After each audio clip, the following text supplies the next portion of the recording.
Hello, this video is titled Christopher Columbus, the Role of Islam. 500 militant Islamic crusades drove the age of exploration and drove Christopher Columbus's sailing westward.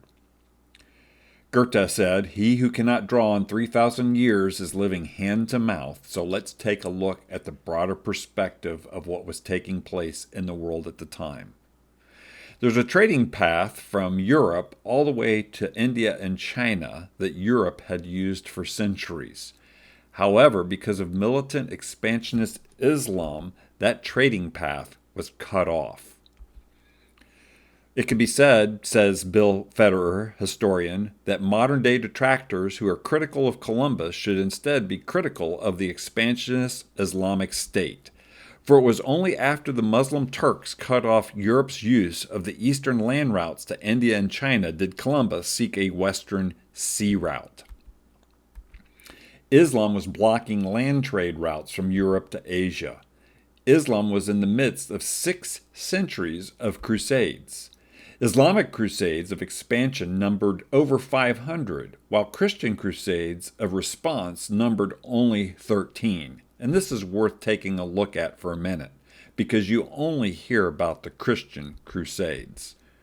If you were to do an internet search on Islamic crusades, what you get is items on the Christian crusades.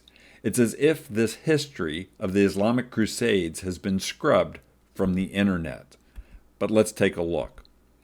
Islam targeted lands held by either Christians or Jews, which were all the lands around the Mediterranean visited by Jesus, Paul, or the other apostles. And all these dots are dots of a militant expansionist Islam where they battled and took land.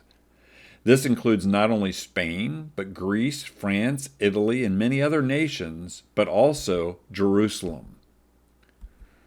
By way of contrast, the Christian crusades were not crusades of conquest, but of rescuing lands and protecting Christian pilgrims.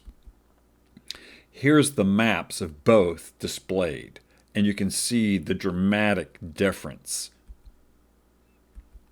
It's important to understand that Columbus grew up in Italy but sailed for Spain, 2 nations that had been particularly affected by numerous brutal Muslim crusades. During his lifetime even, the after effects of which he had personally seen and experienced.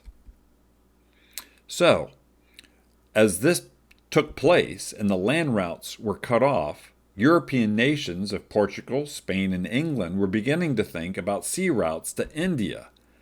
Columbus's vision was rather than sail south and east around Africa, that the Indies could be reached by sailing west across the Atlantic.